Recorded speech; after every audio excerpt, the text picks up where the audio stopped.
All right, so we all know that storytelling works for those cool, hip brands like Nike or Apple or Budweiser or whatever, and even some of those newer brands that have humor as part of their brand voice, like Duolingo or like Liquid Death.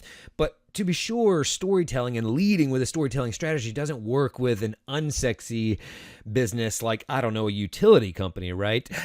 That's where you're wrong. But luckily for you, that's exactly what we're going to talk about in today's episode. Welcome to the Storytelling Lab, where we break down the art and science of storytelling. My name is Bennett. I am your host, and I'm a filmmaker and an author on a quest to understand how we can tell better stories so that we can do better work and make the world a better place. Each episode, I host one of the world's best storytellers to help you understand how to leverage storytelling to increase your sales, deepen your connections, and serve your audiences better. What's up, storytellers? Welcome back to the Storytelling Lab podcast. This is episode 214, and today is a very special episode. My guest is Krystal Phillips, the communications and community manager of Jones-Onslow Electric Membership Corporation. That is an electric company. That is an electric company that's actually a co-op, which is a membership-based organization. So instead of customers, they have members. It's essentially a nonprofit. So it's not like my electric company, Duke Energy, where we're their customers. These are members. Their customers are their members. And so therefore, there's this community feel that they have, this connection, if you will, to their members. It's for the community and by the community. And so I don't know if that's exactly what allowed them to view this world or their approach to the work that they do in the world through this storytelling lens, through the art and science of narrative. But boy, have they dialed it in, and boy, have I been lucky enough to work with them. This episode is effectively a case study. I talked to Krystal because I have been working with this organization. They have been a client of mine for many years now at this point. The very first time I met them, I was doing a free video storytelling workshop in Washington, North Carolina, my hometown. Jones-Onslow Electric Membership Corporation is based in Jacksonville, a couple of hours away. And one of their communications people, Linda, joined. She saw the promo and came to the workshop. She talked to me afterwards. We made a good relationship. And then they hired me to come in, and because they wanted to lead with storytelling, there was vision at the leadership level. They knew they wanted to do this. They had already been doing this to some extent, but they brought me in to do a full day workshop for their internal team, which was absolutely incredible. And since then, I've created award-winning videos for them or with them. I have done speeches. I have done other workshops. We have created quite a great relationship, and I feel very grateful for that. But what I wanted to dive into this conversation with Krystal about and to kind of pick at was like, where does this come from? Like, how do you have a company that provides electricity that is not some giant company? I mean, they are a local co-op, a local utility provider. Who is in charge of making that decision and why? And boy, we get to it. And the reason I thought it was so important to have her on the show is you may work for a company like that too. And you might have the idea of like, okay, I get it if I'm selling Nike shoes and, Jordans are the most popular brand. And so we're making flashy films as part of our marketing. But why does an electric company, why does a utility company do that? What is the benefit? You're going to find out in this episode. Tactical advice, real tangible advice, not high-level storytelling theory, boots on the ground, real talk about how we lead with an overall storytelling strategy and why and the impact it has on the people that they serve. So this is my conversation with Krystal Phillips, and I hope that you love it.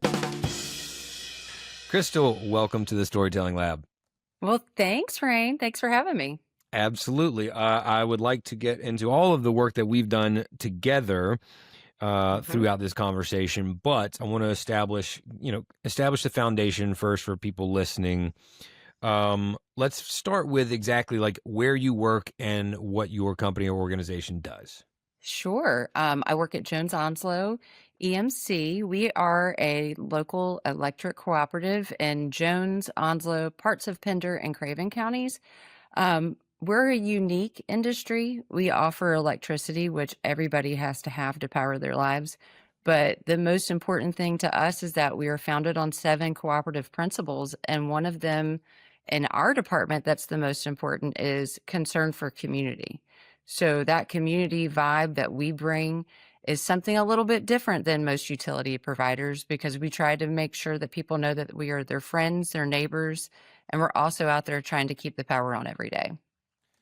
So explain to me the difference in an EMC is Electric Membership Mhm. Corporation. That's right. All right.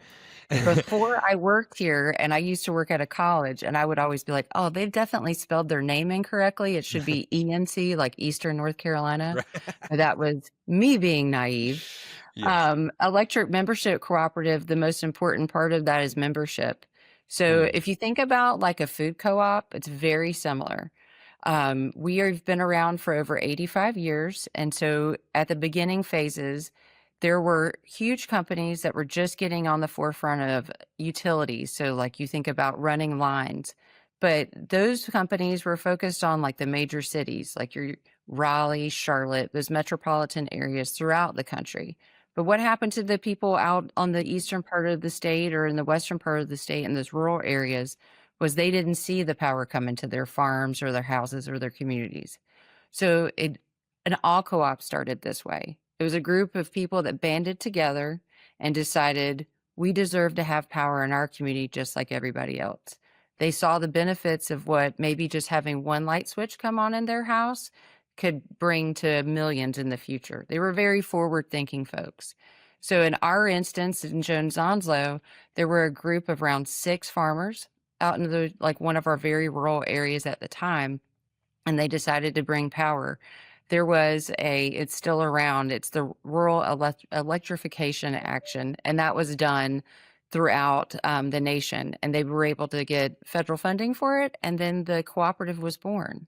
The difference between us and like the bigger electric companies that they've got shareholders, and we have members, and members have a say in what happens at their cooperative, whether it's voting on, folks to be on our board of directors. They have a voice to talk about how they feel about their rates or things that they want to see at the co-op. If you're paying into a bigger utility that's not a co-op, you don't really get much say other than just paying your bill. And so we're very community focused on what we do because we know that that's who we work for. We work for the person at the end of the line. That's exactly where I was going to go next and ask. So you already answered the question because we're up here in the Triangle on Duke Mhm. Energy, and I was going to ask, like, well, what's exactly the difference? I never knew that story that you just told me about, like, because I always wondered, because Oh, obviously yeah. you're not the only co-op; they're all over the state, and then they're There's 26 banded of us in the state. right, and then you even have the statewide Mhm. association, right? We sure So do. I never really knew why that happened, but it's because it was just started by regular citizens, Mhm. and That so saw a need. it kind of kept that feeling of like, created by the people for the people. Exactly. We're Oh. very focused on that, and we try our best not to ever lose those roots because if it wasn't for those 6 people that saw something that was a need, we wouldn't be here today. So we're forever grateful for the foresight of people that could see something bigger than themselves, and I think Mhm. that's really important to remember. Absolutely, absolutely, and it does it's going to get to some of the topics we're going to talk about, but it absolutely like sets the tone for the vision Mhm. and direction of this organization if you still hold true to that, right? And it sounds Yeah, like it's very clear that someone is articulating that you do. um absolutely. So when we first met, you and Mhm. it was I lost the year 29 no 2020. I think it It was was right the before year of COVID, yeah. yeah. Yeah, it was like the month I before it just happened. started, yeah, Yep. And yeah, you had just started like that week or something. So I what did. what you specifically brought in to do? My original job was I was going to be a communication and community relations. I think it was a director, maybe. I don't know who I was directing. Myself, I think I was directing, because we were a very small department. But at that time, and it's still this way, cooperatives are built on people that come here, they love working here, and they don't tend to leave until it's retirement age. So in the department at that time, there were 3 people, and 2 of them had been here for almost over 30 years at that point. So it was kind of the CEO back in 20 was like, we have to have some sort of succession plan. So I got brought in to do community relations and, and communications work. That's my background. And to be able to shadow some of those folks that had been like probably going to retire in the near future and try to figure that out. Speaking of the size of your department, you said like 3 people. How big is the overall company? So we have, on a good day, we have 85,000 meters well, let's see. We have 85,000 meters out in the field. Some people may have more than 1 meter on their property. So we service individuals about 72,000 actual members in the cooperative. And the meters change, we're in a very transition type area with the military base here. So our growth rate changes exponentially every month. So some co-ops in very rural areas may only see 1,000 new members in a whole year. So in a 12-month period, Jones-Onslow sees a minimum of 1,000 new members coming in and out of the cooperative realm every month. And people are like, that's kind of mind blowing for some people because it's such a transactional business and most cooperatives are not that way. And how many employees do you have? We have 185. 185. And The you are the vast majority of the 185 are our line guys and vegetation management. Those are the guys that you'll see, like they are the most identifiable employees of Jones-Onslow. Got you. So out of that 185, 3, maybe more now, are focused on communications, marketing, We still. storytelling. So there's just 3 of us. Okay. Yeah. But we make it So happen. Small but mighty. no, I know. I've had the We use benefit great of. resources like you, Rain. That's right. That's right. Yeah. Okay. So that's a great point. I've had the pleasure of working with you all several times in several different Mhm. capacities. And one of the reasons I wanted to talk to you and kind Mhm. of dive deeper into the strategy that Jones-Onslow leads with is just that there's clearly like someone, I don't want to say like puppet master, but somebody behind the scenes that's making these decisions to either grow your department, bring you on, bring me on. The first thing I did with your Mhm. company was an 8-hour internal Intense workshop with workshop, like yeah. 6 or 8 of us in the room. So who, at least, when you started, it may have changed now, like who set that tone? Who had the vision to reach out Mhm. and say, we want to start creating videos. We want to start a Yeah. podcast. We want to start storytelling. I think one of the biggest things I will say is that at Jones-Onslow, people are not scared to embrace new things. I think that's a huge win for us. Definitely. When I started, Linda had said, one of my coworkers, she had said, "Hey, I went to this conference. I was or a workshop, and you were there, Rain." And she was like, "This guy would be really great. What do you think about bringing him on? Kind of do a storytelling. This probably is something that as we move forward would be great to have those tools in our tool belt." And Steve Goodson, who was at the time, he was the VP of our department, said, "Hey, what do we have to lose? Let's give it a shot." He was very much a risk taker, and not in a bad way. It was very much, let's try everything, figure out how it fits our needs, and let's give it a whirl. And that's what we've done. They've done the same thing with our podcast, which we have a monthly podcast. We were probably one of the first in the state as far as electric cooperatives Gotta to be. have one. I don't even know how, I was at a conference recently and somebody was like, "We just added a podcast. It's amazing." And we've been doing that for 7 years. So I'm like, Dang. so it's one of those things. It's like, it's never, you go some places and you work and people are like, "I don't know, we don't do it that way." Or, we're just going to continue. It's working fine. We sell utility, we're selling electricity. This part isn't really important. We've never been told no. And I don't know if I think that's one of the biggest things through the years, just being able to come in with an idea. And Steve was really good about that. Like you had an idea and he'd be like, take it and run with it. Just reach out if you need me to step in. And that's something that we continue. And now we flash forward, we've gotten a new CEO this summer. And one of the biggest things he says is like, you do your job. You know how to do your job and you do it well. You don't need me to do your job. But you do need to always focus on the member. And he always says, It matters about the big and like if you've got a big industry like an Amazon facility that's getting you to, electricity to the facility, they're great and that's important. But the most important person is like little Susie at the end of the line. So it could be your grandma, your aunt, whomever at the end of the line. You don't ever forget her. Hmm. So that's what we're guided on. And we're guided on being able to have that freedom to kind of just be creative. And that's where you came in. We Hmm. came in and we had that workshop and we thought outside of the box. And it's kind of carried us through so many different things. Well, again, like this is exactly where I was going to go with that conversation because, I mentioned to you earlier about the book that I'm working on, the Chief Storytelling Hmm. Officer. Well, I interviewed a lot of chief storytellers from companies large and small to, Right. for research for the book.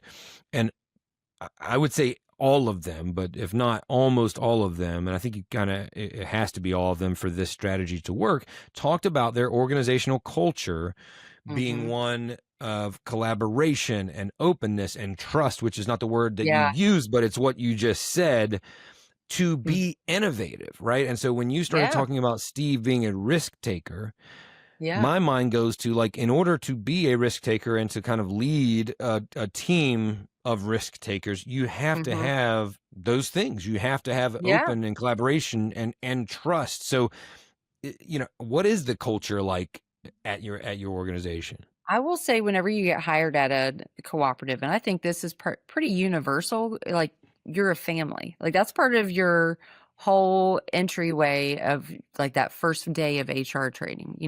You sit down and you actually watch a video about how a cooperative business model is founded.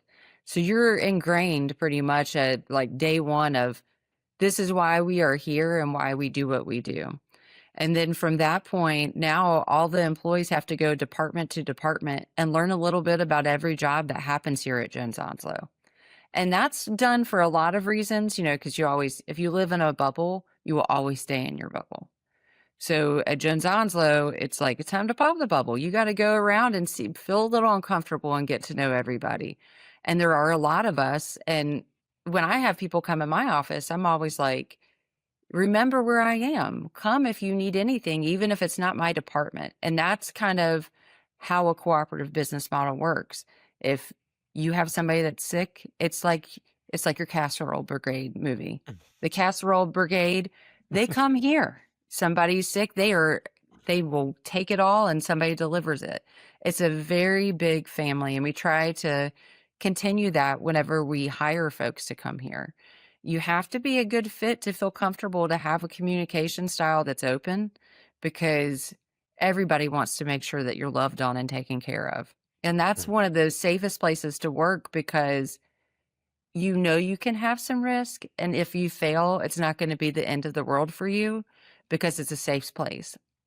And I think that's really important. So I would say family first is kind of what Jones-Onslow is founded on. We really want to treat ourselves as an internal unit, as best as possible, and that kind of, if you treat each other well inside of your office walls, it kind of, oozes out into the membership too, because they know you're working at a place that you don't want to leave. There's something when somebody works at the same place for 53 years and never leaves. We currently have a person. I mean, we've had people retire recently with like 54 years, 55, first job out of high school and just moved up the ranks and never left. It's huge. That says a lot, and this is also not funny, but perhaps indicative. The first chief storyteller ever with that title, or Mhm. arguably, but there's a lot of data to back that up, was a man named Nelson Ferris for Nike. This was in the 90s. Okay. And a decade later, you started seeing Microsoft and Etsy and bigger companies have them, Mhm. but I believe Nelson was the first ever with that actual title. He's also been at Nike for 50 years. See, So, I think if you love what you do yeah, and you like, absolutely. and And and you like who you work with and exactly. You have to have that team environment. It's not just Mhm. loving what you do. Of course, that's a huge part of it, but Oh also yeah. enjoying, like, loving it enough and being comfortable enough and all of these things that we're talking about to show up every day and stick to Mhm. that, that vision. So it's funny Well, that and you how mentioned people being do there for so long because I've seen that too. I think that's a trend in this type of environment. And Yeah. I mean, Honestly, I've worked in other places and, you know, you sometimes stay in your little safe space of like people that are just there, but it speaks volumes whenever you can come to work and you can talk to anybody. Walk in, you talk to everybody, and you may not talk to them all the time, but it's not like, "Oh, I don't wanna talk to her," or it's Yeah. uncomfortable, you know? It's one of those things that's really important in my mind, because how can you tell a story you don't really like? Hmm. That'd be a really depressing story. I think it's a really great idea to make everyone go around and like go to the other departments. It made me think of like a film set, which can be very compartmentalized for Mhm. safety's sake for a lot of time, probably with your company too. Yeah. But you know, you don't usually mix the set designers with the, camera crew who's handling the Mhm. lenses and all of that. But Yeah. having them know each other and what each other is responsible for and their duties and Yeah. maybe what they call things, I think is important just for consistency, for communication, Yeah. for efficiency and Mhm. effectiveness, right? So that's where my mind went, obviously, because of the work that I do. But when you were describing that, it's like, yeah, I would do that on set, is at least have Yeah. everyone know everyone because we're part of the overall same vision. Absolutely. You know, that's how that kind of plays into that we had started a leadership program here Mhm. internally. We are the only one in the state that does that, and it's called Vision, ironically that you mentioned Vision, that's why it popped in my head. But that Vision program brings in folks from every department within Jones-Onslow. So the first year was in it, we had I think there were 16 of us, and I was new, and I was coming off the hills of COVID. Right. I'd been here for, like, maybe 6 weeks, and then COVID happened, and skirt, that was a screeching halt, and then I got to be in that class, and I met 15 other people that were doing totally different jobs from myself, but they have become essential to my job because, we did a video together and I felt comfortable. I told you from the beginning, I said, "We gotta ask Eric Brown. He's the person that needs to be in this video." And I knew he could do it because I spent 12 months with him in this class, and it was like I knew there would be no hesitation. And that's what those connections really help with. It's very mindful interactions, whether it's coming from everybody's office during your first day of employment to being part of a leadership class, you get like a lot more touch points with a person. And that's important because it builds a community of givers and people that all have similar beliefs in the way that they want to do their job. What was that? I mean, that was another thing I wanted to get to because I've spoken at that Yeah. event a couple times. What was the initial or overall goal of implementing The that goal was division EMC? Well, the goal was kind of a lot of different I think there were I'd say maybe 3 big ones, but the first one goes back to that succession planning. There Mhm. were folks that are leaving, and if when they started, 50 years ago, there was this group, and that was back, like, they did line dancing classes after work together, and they did, like, a potluck every Friday. They had all those points of, like, that community. Well, life has gotten a lot busier through the years. I can speak, I've got kids, and when I leave work, it's like, "Oh, I gotta hurry up, get them to here, here, and here." So, vision was number 1 to build a community. So you felt comfortable, and maybe you would stay even if you couldn't sometimes, but at least at this moment, work would dedicate your whole day that one time a month to come to a class to learn about a whole multitude of things. From They did like a Meyer-Briggs testing the first day to kind of learn your personality. And then you did one about where you learned about different departments in depth, how accounting works at a cooperative, and you came and spoke about storytelling. So that class was 1 to build a community, 2 to give you an arsenal of different skill sets than you probably would have never had, and 3 really just kind of getting to know what a co-op is. And some people in that class they had just been hired within maybe 8 months, all the way to, like, 25 years. And we've seen from having that class, the growth in them professionally is huge. People have like, the class I was in, I believe that, like I said, there were 16 of us, 10 of us have already gotten promotions since the time. So it's people are getting kind of ingrained to how the community works, and in turn, they're seeing opportunities and they're not scared to take them even if they're outside of their department because they've already made those connections. So he does a lot of things, and for us, I see that it's a big thing also in the community because folks take note that, hey, you guys have a leadership program internally. It's not something that the community had to do. A lot of chambers have that.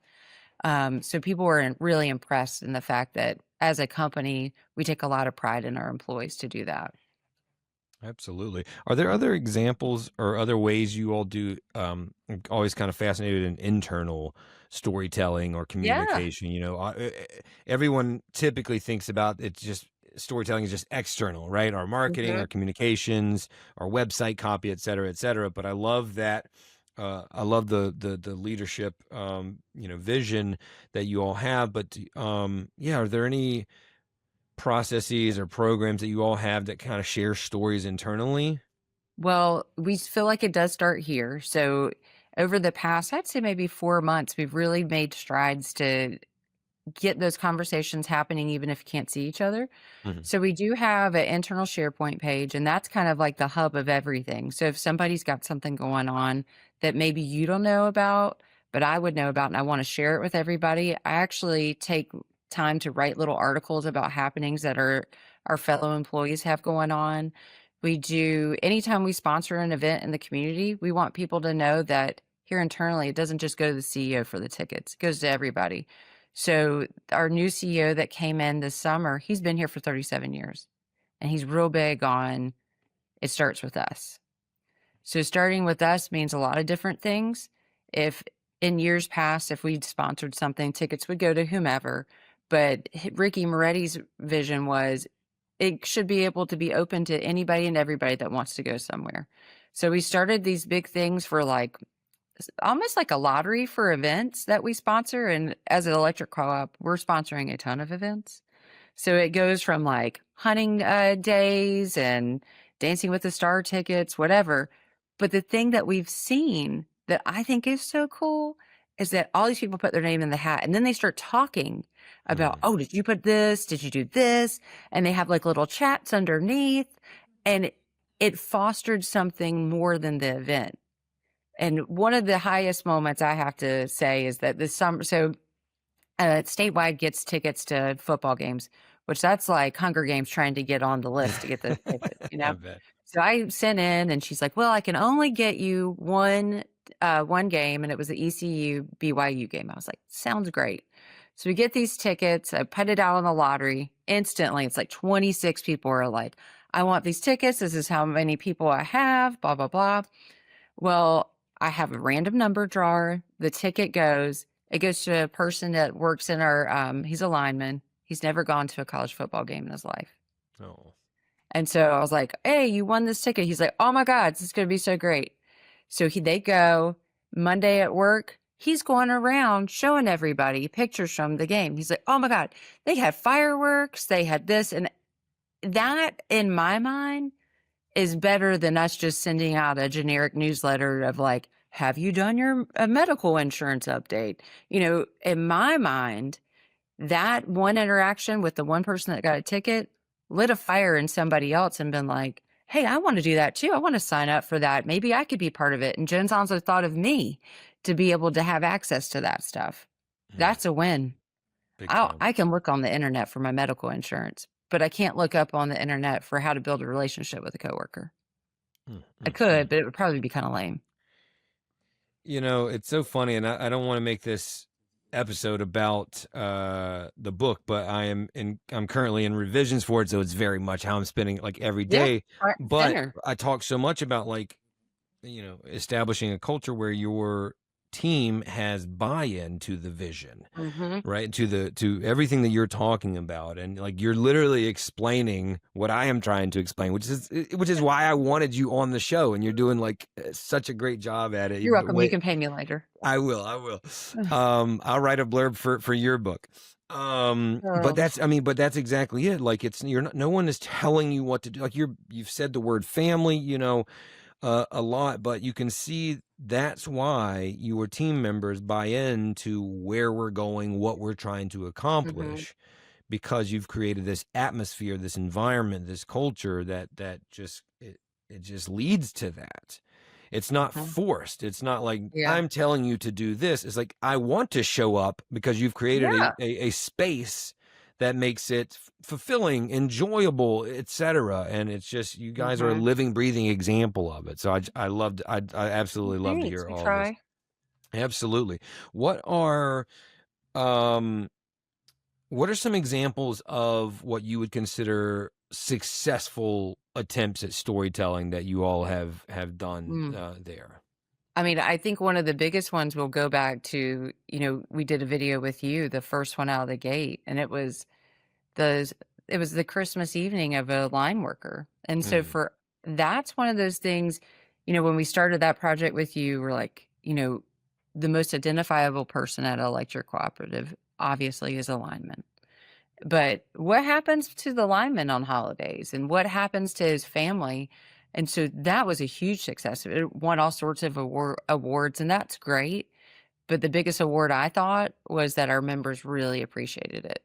If we put a picture out there of a lineman on any type of social media, the gates open. It is, yeah. "Oh my god, thank you so much for everything you do. You guys are amazing. You got my power on."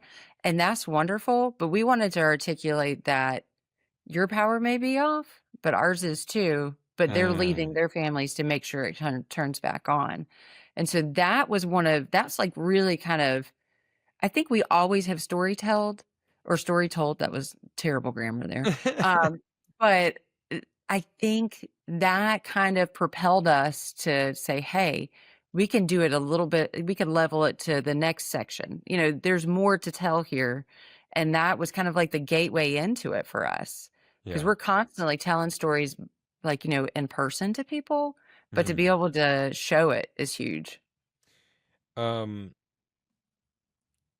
what I mean, well, first of all, I want to say that it's very easy. It makes sense. It's very easy what you just described. It's very easy to blame the electric company when the lights Oh, haven't for come back sure. on in time. But when you see a human who's out there doing it, Mhm.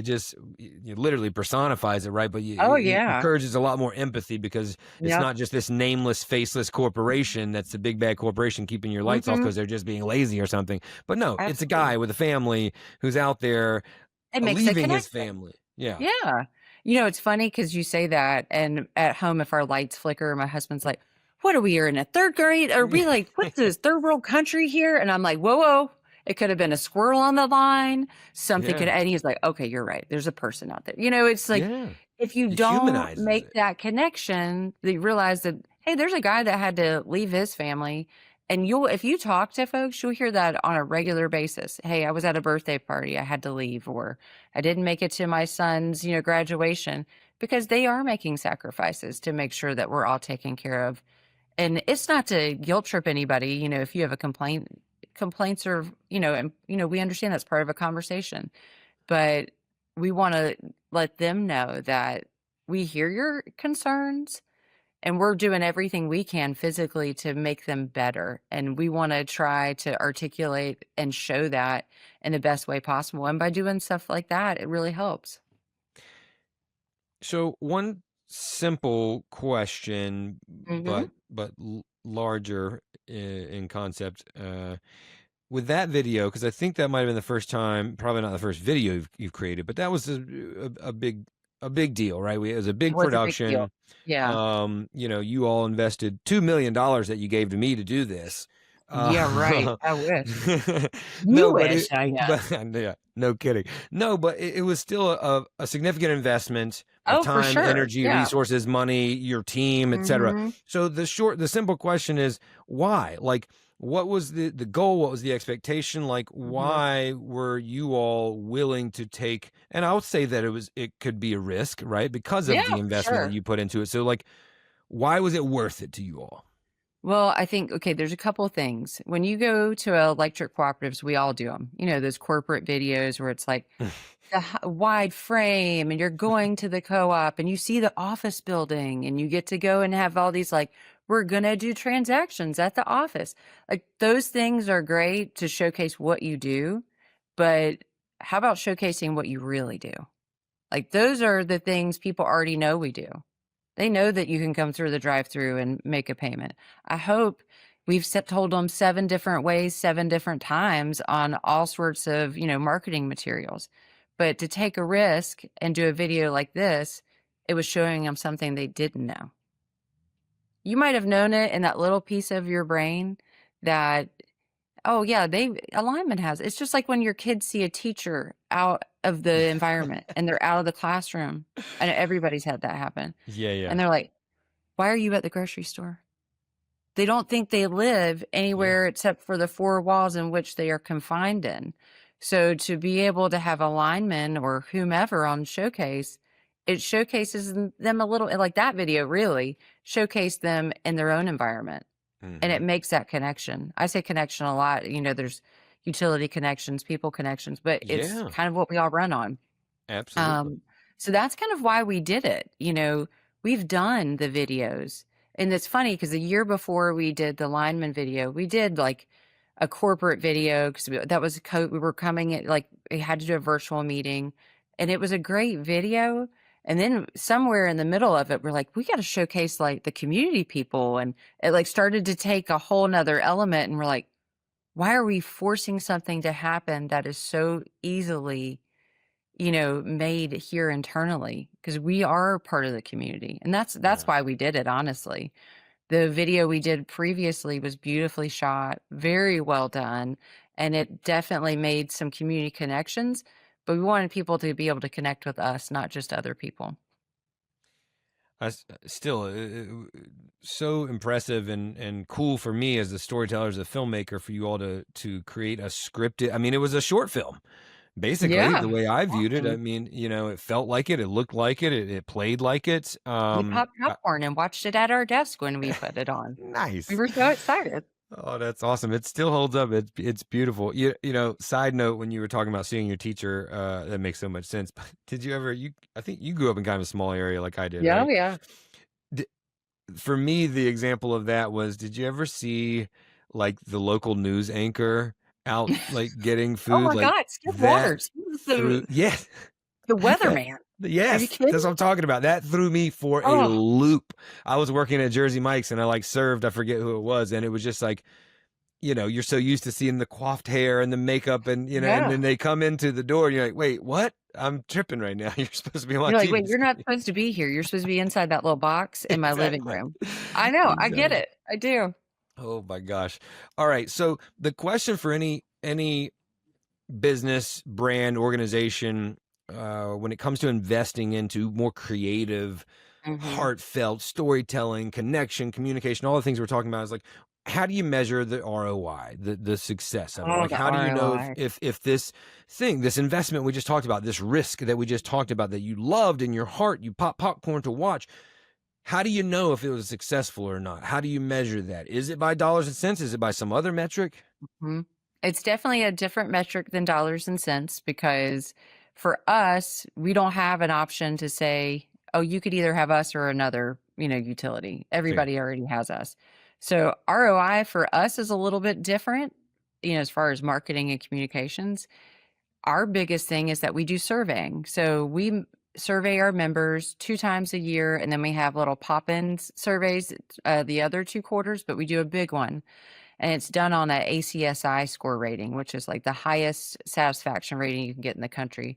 Like Chick-fil-A's of the world do those. And, let's put ourselves up next to Chick-fil-A. Um, I'd like to say that that's where we see the benefits come through. The return on investment is, we are 14 points higher than than the most utilities. Like a regular utility, like a stakeholder one is at a 74. We're at a 90. Dang. That's a lot. That's more Yeah. than 14. I mean, that's huge. So in the verbatims on the surveys, you'll see people like, I love the connection I have with these people, or I called so and so on the phone. I like last week, because I go through them every week when they come in, just in case if we have to, we actually respond to every one of them. I think that's another big part of what we do for a living.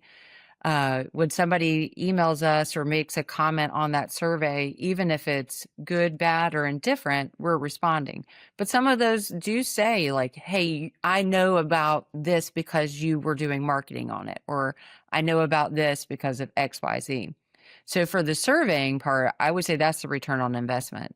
You don't get a 90 score just from sitting stagnant. You get a 90 score because you're listening to members and you're trying to evolve and you're telling stories Mhm. and having that connection with them.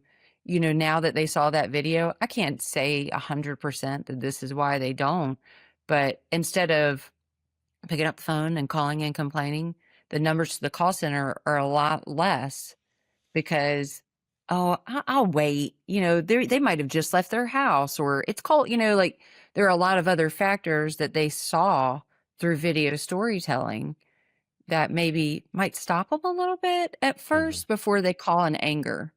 And I think that has happened because our call volume in the call center is a lot less than it used to be. 6 or 7 years ago, people would call instantly. There was an outage for like 10 seconds. They're already calling, like phones are blowing up. And that's not the case anymore. So I'd like to say that wholeheartedly that it's because we do video storytelling or do storytelling through marketing. But I can't say 100%, but I know it's really, really up there, like 90 or more. What I have witnessed by companies and organizations that employ this strategy is the the ROI is often, it's not like the quarterly goals, right, or your Right. profit margins for that year, but it's almost always manifests itself in longevity in terms of the Mm-hmm. relationships and connection, to use your word, Yeah. established. And because of that, these brands are able to often withstand, the changes, the times where things Yeah. aren't so great. They have a lot of longevity and sustainability and endurance. Oh, for I don't sure. see any short-lived brands that employ this I sort of wouldn't think strategy. so because Mm. you're building something bigger than yourself. Yes, correct. It's also why people stay there 50 years. Right. You think about like a hurricane. I mean, they are devastating in so many ways. Mm. But and kudos because this was previous to me here at Jones-Onslow, but they decided to add social media 3 days before Hurricane Florence came. Now 3 days, that's insane. It was a Facebook page and they're like, "It's the wild, wild west. I don't even know what we're doing." But they kind of took on the mindset of like early, I guess maybe like this early like storytelling thing. They put a member services rep on a little video shot on an iPhone, and it was like, here's what's happening today at Jones Onslow. We've done repairs at Haw Branch. We've done this. We're going to be in your area. But what it did, it went back to that connection of like, hey, Kathy had to come from her flooded home and get Mhm. to the office. She's doing that. And they didn't get all these complaints. Like that first 6 weeks, everybody was like, oh my God, I saw a truck come through my yard. Like they know. And that was kind of like phase one of this. Like we started down that path and we have not stopped and don't plan on ever stopping. Is there um is there an actual vision statement or mission statement that you all have that to keep people grounded and remind them of Yeah, yeah. the direction you're heading? As a co-op, our vision statement is that we're to like our main priorities are to, provide safe, reliable power to our membership. But part of that mission statement is all about we're community focused and community driven. Hmm. And that, it doesn't speak to like storytelling as far as like in the actual words, but it's driven by community. And that part of it is what storytelling is. The community could be inside the co op or outside the co op. But our mission statement is very much rooted in those 7 cooperative principles. And like I said, that community is right there in it. Hmm. It should be running through everything we do. Absolutely. Absolutely. Wholeheartedly agree. What is on your mind when you forecast into the future in terms of the work that you do? Well, I guess I see things I I hope maybe a little different than some. My thought is that you have to build some sort of relationship with everybody you meet. There's always going to be someone that might be a little rough around the edges, but once you get to know him, it's just like my Uncle Jerry. He's a little grumpy on the outside, but he's a big mush ball on the inside.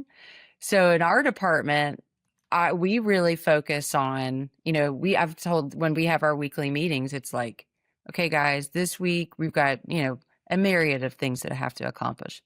But what is it going to do for the collective? Like, yeah, we're going to promote flex pay. We're going to do that. But the underlying tone has to be it always has to be driven on how is it affecting the members and how will they know what's going on and be connected with all of us. So our vision for the future is to continue down that path.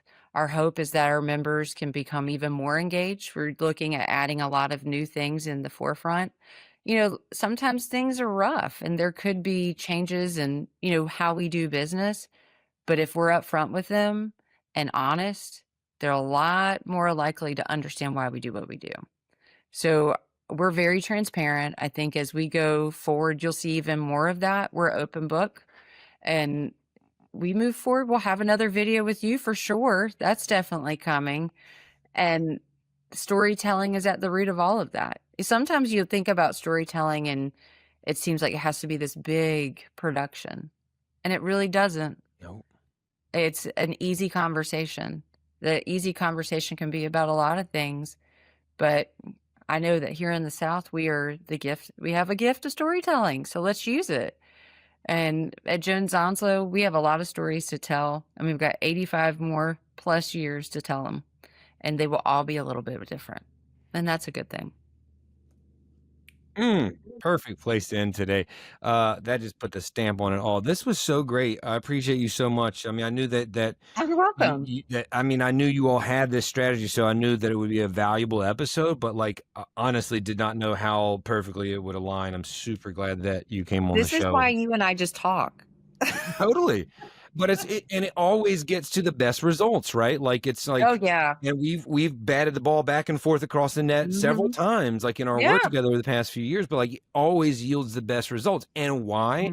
Because we have that type of relationship and collaborative. I think it makes us better. It absolutely does. I'm not some pretentious artiste that's Me like, you give me either. notes and I'm like, ugh, what do you know? You know what I mean? And then Right. you all have never been like, this is our video. This is how we're going to do it. It's been such a great, I'm not the professional. fulfilling relationship. Yeah, but that happens sometimes. I've had people I know it does. feels like they're telling me the buttons to push, and I'm like, well, you don't need me. You can hire some kid in college to just make edits for you, right? But Jones-Onslow having these conversations internally for decades, establishing who we are, what we stand for, how we show up in the world.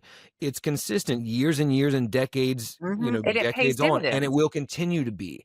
But the companies and organizations that don't do that internally and establish that culture, they're going to go to Canva, they're going to go to every other AI solution, and we'll never know like what their values are, what they stand for, how they serve us, etc. And like I get it. AI has its place and it's handy in a lot of different ways. But when you just put like, hey, write me a social media comment for this picture, and you copy and paste it and have all the emojis on there, like I'm always like, I know that you didn't write that. Stop with the pinpoint, the calendar icon, and the map. I don't need that. So I'm just like, just at least have a little self-respect and go and it's edit a tool, a little not bit. a crutch. Exactly. I've often said this about videos. Like I've always criticized some edits that, let's say, they use a certain type of visual transition, right? But if it'll be a new toy that they have on their edit suite, and if you use it 15 times in a 3-minute video, you're overusing it, right? Like now it's removing me from the story. It's not just a neat thing you did once or twice. Now you're hitting me over the head with it, and it's like, this is too much. Now you're taking me out of it. It's the same thing with relying on any other tool, like AI, for example. Now it's way too much. I can tell it's not authentic, and you're just kind of plastering it out there. It doesn't feel like we're having a conversation or communicating. It's not familiar. No. I mean, it's a bot telling you how you should feel. Exactly. Well, I don't need that. Krystal, I appreciate you being here. This has been an Anytime, awesome Rain. conversation. You know how I feel about you and your company and what you all do there. I'm super grateful to Well, have any thanks. part in the collaboration. So I appreciate y'all very Well, much. and now we got to figure out what we're going to do in the next video for our annual meeting video. We've Ye- got some All ideas right. kicking around. Set up a call with my assistant. It's I me. will. I'll I'm talk the to your assistant. bot. Yeah, exactly. Exactly. All right. rainbennett.com/AI. Bot. All right. Appreciate you. All right. Have a great day. My name is Rain Bennett. Thanks for listening. If you enjoyed that episode, do us a favor and subscribe to the podcast. If you're already a subscriber and you're enjoying the show, give us a review and let us know the value that you've gotten from it. We love to hear from our listeners and learn about the benefits that they're getting from the show. That's what fuels us, and that's what fuels the show. And if you've already subscribed and you've already reviewed it and you think there's someone else that would benefit from listening to this show, please share it with them. The more we grow, the more we can help you grow, and that's what we're here to do. Join us next time on the Storytelling Lab. I actually like the way that last one ended a lot. That's what helps us grow, and that's what helps you grow, and that's what we're here to do. That's cool. I dig that. So